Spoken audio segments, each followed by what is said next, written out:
मैं आज भी जब रात में अकेला होता हूँ ना, तो एक ही बात सोचकर डर जाता हूँ कि अगर उस दिन मैं 5 मिनट और रुक गया होता तो शायद आज जिंदा नहीं होता। कभी किसी ने तुमसे कहा है कि किसी के घर का खाना मत खाना, वो जो बातें बचपन में सुनते थे, अगर कोई अजनबी कुछ दे तो मत लो। मैंने सोचा था ये सब बकवास है, लेकिन लखनऊ के पास बरौली गाँव में मेरे साथ जो हुआ उसने मुझे जिंदगी भर के लिए बदल दिया। तो दोस्तों, आपका स्वागत है आपके अपने चैनल स्कैरी टेल्स हिंदी में, जहां आपको सच्ची घटनाओं पर हुई हॉरर स्टोरीज सुनाई जाएगी, जिससे सुनने के लिए रहिए अंत तक। मैं लखनऊ में जॉब करता था और कंपनी की तरफ से एक छोटा सा प्रोजेक्ट था, गांवों में जाकर कुछ सर्वे करना। बरौली नाम का गांव शहर से करीब 25 किलोमीटर दूर था। सड़क पक्की नहीं थी पर जगह शांत थी। पहली बार गया तो लोग अच्छे लगे, खेत, तालाब, बच्चे खेलते हुए, सब कुछ एकदम जैसे फिल्मों में दिखाते हैं। वहाँ मुझे एक आदमी मिला। रमेश, उम्र होगी लगभग 40 साल, पतला लेकिन बहुत हंसमुख। पहली बार मिलने पर उसने ही कहा, भाई साहब शहर से आए हो, चलिए पहले चाय पी लीजिए। मैंने मना किया तो बोला, नहीं नहीं, बिना कुछ खाए कैसे जाओगे, मेहमान हमारे घर आए हैं। मैंने सोचा गांव के लोग दिल के साफ होते हैं, चाय पी लेने में क्या बुराई है। मैं उसके घर चला गया। उसका घर गांव के आखिरी सिरे पर था। एक पुराना मकान, मिट्टी की दीवारें, लेकिन अंदर बहुत सन्नाटा, जैसे वहां कोई नहीं रहता। उसकी बीवी थी शकुंतला। थोड़ी अजीब लगी पहली नजर में। चेहरे पर कोई एक्सप्रेशन नहीं, बस आंखें घूरती हुई। रमेश ने कहा, शकुंतला मेहमान आए हैं, चाय बना दो। वो बिना कुछ बोले अंदर चली गई। जब तक वो आई रमेश बातें करता रहा। कहाँ से हो, क्या करते हो, शादी हुई या नहीं, सामान्य बातें। फिर बोला, यहाँ एक मंदिर है, बहुत पुराना, लोग कहते हैं यहाँ माँ सबकी मनोकामना पूरी करती है। मैंने कहा, अच्छा तो कल देख लेंगे। वो बोला, कल नहीं, आज ही चलो, आज का दिन बहुत अच्छा है। उसने अपनी बीवी को आवाज दी, चाय बाद में देना, पहले मंदिर चलते हैं। मुझे थोड़ा अजीब लगा, चाय तो आ भी नहीं रही थी और अब मंदिर चलने को कह रहा था। फिर भी मैंने सोचा कुछ देर का ही तो काम है। हम दोनों उस पुराने मंदिर की तरफ चल दिए। मंदिर गांव से थोड़ी दूर खेतों के पार था। शाम हो चुकी थी, हल्की हवा चल रही थी, लेकिन जैसे जैसे हम आगे बढ़े हवा रुकती चली गई, सन्नाटा बढ़ने लगा। मैंने पूछा, कितनी दूर है? वो बोला, बस 5 मिनट। लेकिन 5 मिनट बीत गए और अब सूरज आधा डूब चुका था। वो रास्ता अब कच्चे रास्ते से बदलकर कुछ अजीब सा हो गया था। चारों तरफ सूखे पेड़ और मिट्टी में लाल लाल कपड़े बिखरे हुए। मैंने पूछा, ये सब क्या है? रमेश हंसा, अरे गांव की परंपरा है, कुछ पूजा होती रहती है। फिर हम पहुंचे। एक पुरानी सी चौकी थी जिस पर सिंदूर, नींबू, कुछ राख और राख में जले हुए नारियल पड़े थे। एक छोटा सा दिया जल रहा था। वहां कोई नहीं था। रमेश ने कहा, आप थोड़ा यहाँ खड़े रहिए, मैं बस आता हूँ। वो अंदर झाड़ियों की तरफ चला गया। मैं अकेला खड़ा था और तभी पीछे से आवाज आई, आप शहर से आए हैं? मुड़ा तो देखा वही शकुंतला खड़ी थी, रमेश की बीवी। मुझे लगा वो तो घर पर थी। वो कब और कैसे यहाँ पहुंची? मैं कुछ कह पाता उससे पहले उसने कहा, रमेश से सावधान रहना। मैं सन्न रह गया। क्या? वो बोली, वो जो कर रहा है वो किसी को नहीं छोड़ता। तभी रमेश वापस आया। मैंने देखा उसकी आंखें थोड़ी लाल थीं। उसने शकुंतला को देखा और बोला, अरे तुम यहाँ? मैंने कहा था घर पर रहना। वो बिना बोले वापस चली गई। रमेश ने मुस्कुराते हुए कहा, क्या हुआ, सब ठीक है ना? मैंने हंसने की कोशिश की, लेकिन अंदर कुछ अजीब डर बैठ चुका था। वो बोला, चलो पूजा कर लो, आज का दिन बहुत शुभ है। मैंने कहा, नहीं अब देर हो रही है, कल कर लेंगे। वो जोर देकर बोला, नहीं आज ही, अभी। उसने मुझे चौकी के पास बुलाया। वहां एक नारियल पड़ा था, आधा टूटा हुआ। उसने कहा, बस इतना करना है, इस पर हाथ रखो और बोलो जो भी बुरा है दूर हो। मैंने धीरे से हाथ रखा और तभी मुझे लगा जैसे कोई चीज उस नारियल के अंदर हिल रही हो। मैंने तुरंत हाथ खींच लिया। रमेश बोला, डरो मत, सब ठीक है। लेकिन मेरी धड़कन तेज हो चुकी थी। मैंने कहा, नहीं भाई अब चलना चाहिए। वो बोला, ठीक है मैं छोड़ देता हूँ। वापसी के रास्ते में कुछ गड़बड़ थी। रास्ता वही था, लेकिन अब वैसा नहीं लग रहा था, जैसे पेड़ इधर उधर खिसक गए हों।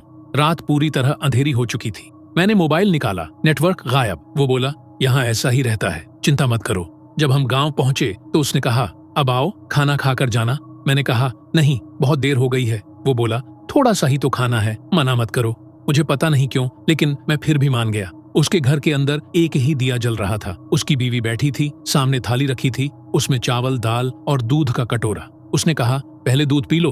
मैंने कहा, नहीं बस थोड़ा पानी दे दो। वो बोली, नहीं आज दूध पीना जरूरी है। वो जोर दे रही थी। रमेश भी बोला, ले लो भाई, हमारी इज्जत रख लो।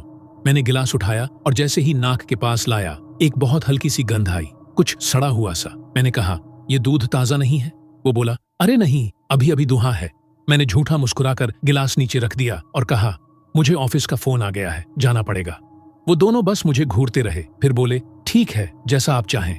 मैं बाहर निकला। बाइक स्टार्ट की पर बाइक स्टार्ट नहीं हो रही थी, जैसे कोई पेट्रोल निकाल गया हो। रमेश बाहर आया, बोला क्या हुआ?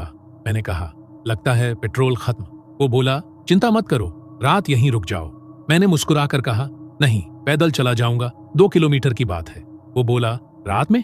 मैंने मुस्कुराकर कहा नहीं, पैदल चला जाऊंगा, 2 किलोमीटर की बात है। वो बोला रात में? यहां सियार घूमते हैं। मुझे कुछ समझ नहीं आया, लेकिन डर ने अब जकड़ लिया था। मैंने बाइक छोड़ दी और तेज कदमों से सड़क की तरफ चल पड़ा। पीछे से किसी के बोलने की आवाज आई, रुको, कुछ भूल गए तुम। मैं पलटा, रमेश खड़ा था, हाथ में वही गिलास दूध का।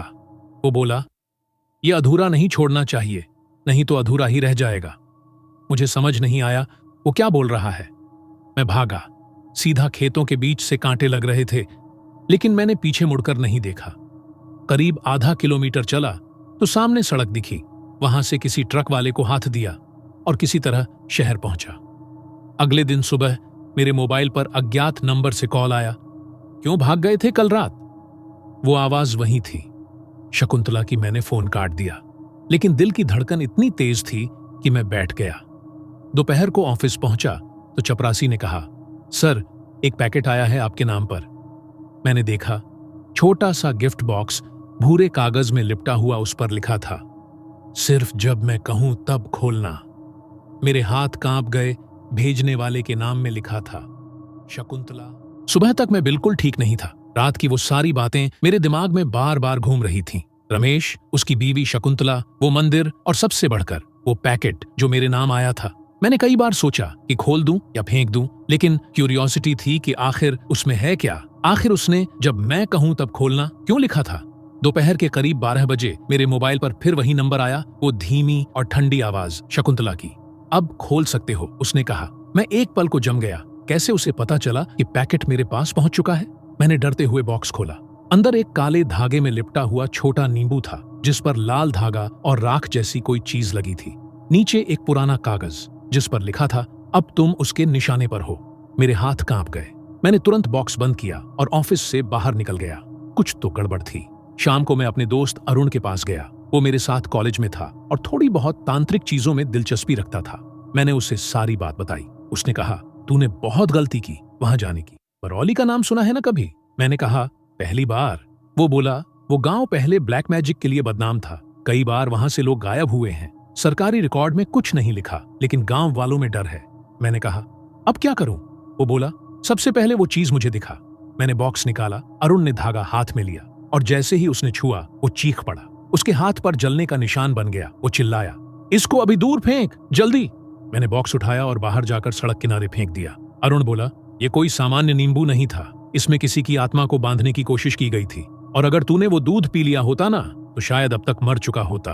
मैं सन्न रह गया। मैंने पूछा, कौन सी आत्मा?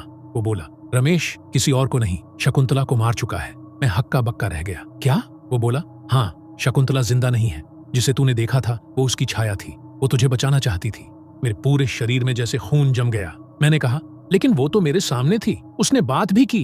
वो बोला, वो इसलिए क्योंकि तेरे साथ उसका अधूरा काम जुड़ गया है।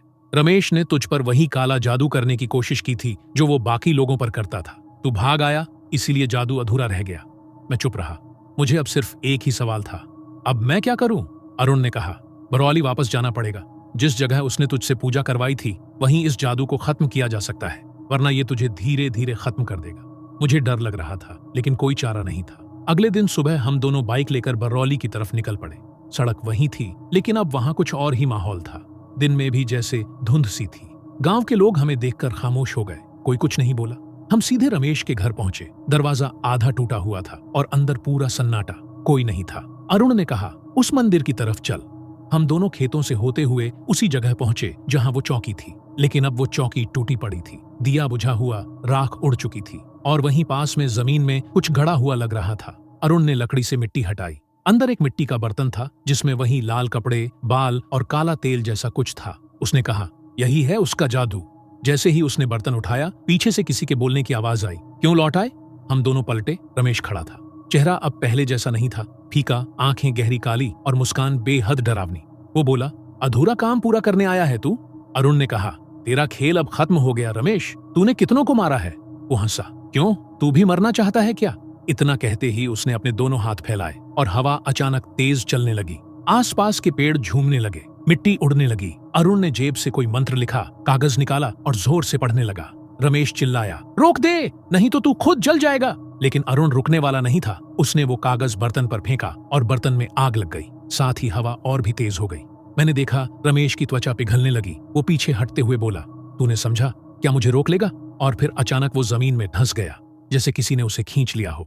आग बुझ गई और सब शांत हो गया। अरुण ने थकी हुई आवाज में कहा, काम पूरा हो गया शायद।